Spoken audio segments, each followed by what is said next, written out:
Hi, and welcome to Finding Your Way Through Therapy. I am your host, Steve Bisson. I'm an author and mental health counselor.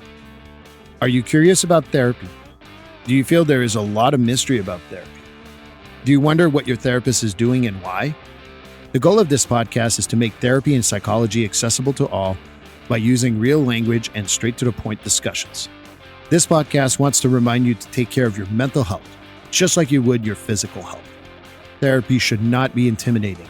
It should be a great way to better health. I will demystify what happens in counseling, discuss topics related to mental health, and discussions you can have with your therapist. I also want to introduce psychology in everyday life, as I feel most of our lives are enmeshed in psychology. I want to introduce the subtle and not so subtle ways psychology plays a factor in our lives. It will be my own mix of thoughts as well as special guests. So join me on this discovery of therapy and psychology. Hi, and welcome to episode 18. If you haven't had a chance to listen to episode 17, I strongly suggest you do. That was a great conversation with Marine Man. We talked about holistic healing of trauma. Got to see my spiritual side a little bit on there, and I really enjoyed the conversation, so please go back to that. Episode 18 will focus on music.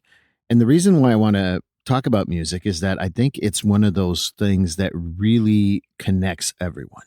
So if you ever come to my office in Holliston, Massachusetts, one of my walls is dedicated to music.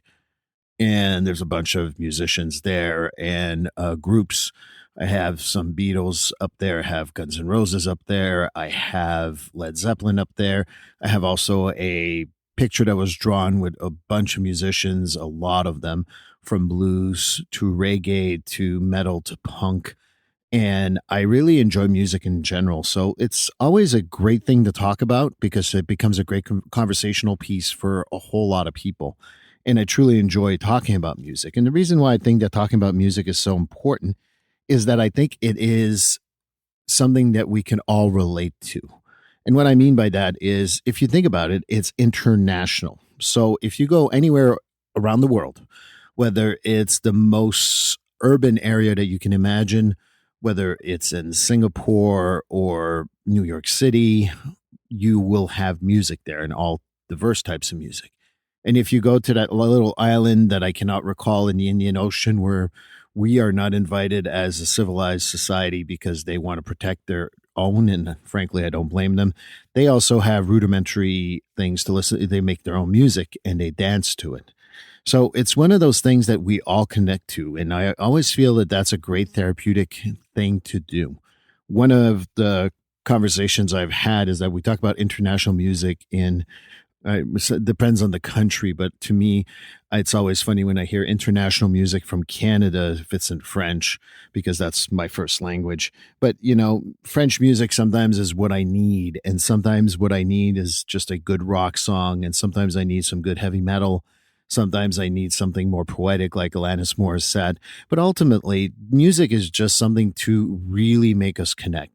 Whether it's the lyrics, whether it is the actual music itself, we tend to really listen to what is said if we really like the actual music, the actual instrumental of it, so to speak. And I think that that's what I find interesting. And when you find someone who knows the same songs as you, well, you tend to sing with them. And you think about a concert and stuff like that. Concerts are pretty international also.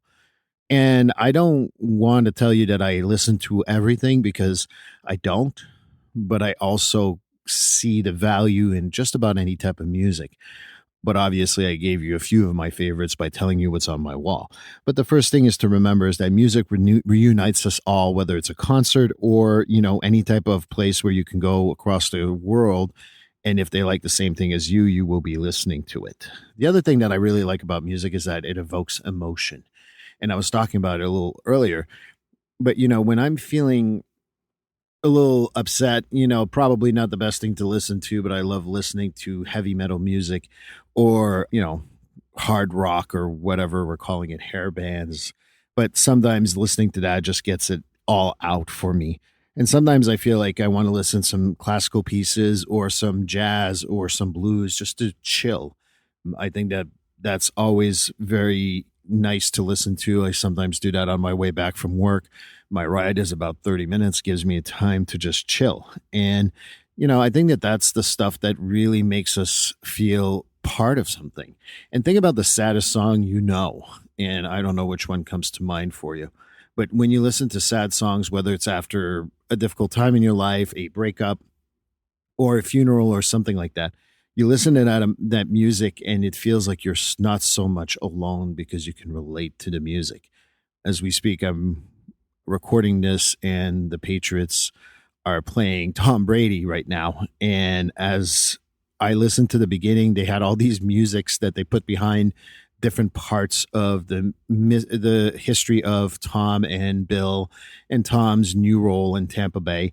And everyone really, really kind of like just connected with the music, whether it was sentimental, whether it was a little more rock, or, kind of like now they're playing more of the oppositional music because they're playing each other. But it's also very important to think about that. And I think that the memories from the past always comes up when you listen to music. All of us have a song that brings us back to blank, whether, when you were a kid, when you were out at a concert, when you were out with a friend, your first kiss, your wedding song. And for some, it's also listening to music that, when they had a tough time in their relationship, they listened to it and it made them feel relatable to the person that was singing or what have you. So I think that all the emotions that evokes and the memories that it evokes just makes us feel so much more connected to the world. And I really feel that music is important. Why do I bring that up in therapy? Well, inevitably people look at my wall and they're like, "Oh, you like a lot of music." And I said, "Well, you like any of these guys?" And we usually start talking about music and, "Oh, what does that remind you?" And it's a great way to just make people think about all of their own memories. And sometimes it will evoke to a great conversation about maybe a past loss of some sort or a moment in their life where they felt more empowered or things like that. So I think that if you don't talk about music in therapy, you sometimes are disserving your own clients. And it feels so important to me to bring that up. So that's my view of music. If you have ever been in therapy with me, you know that music is something that you'll even hear in the waiting room and you will hear playing from my office, depending on my mood, whatever I'm listening to. So something that I hope everyone can relate to at this point. Episode 19 is coming up, and episode 19 is going to be very interesting. I'm speaking with Sarah. She's a money coach, and she has been doing this for several years, and she talks about how it relates to mental health. We will also discuss different things in regards to money that and how it affects our mental health in general. So I do hope you enjoy that, and I hope you enjoyed this episode, and I will see you next time.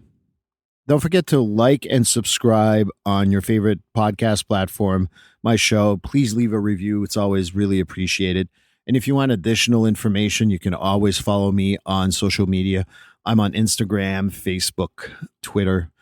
Feel free to follow me at any of those. And the screen name is Steve Bisson, LMHC. And I hope to see you there too.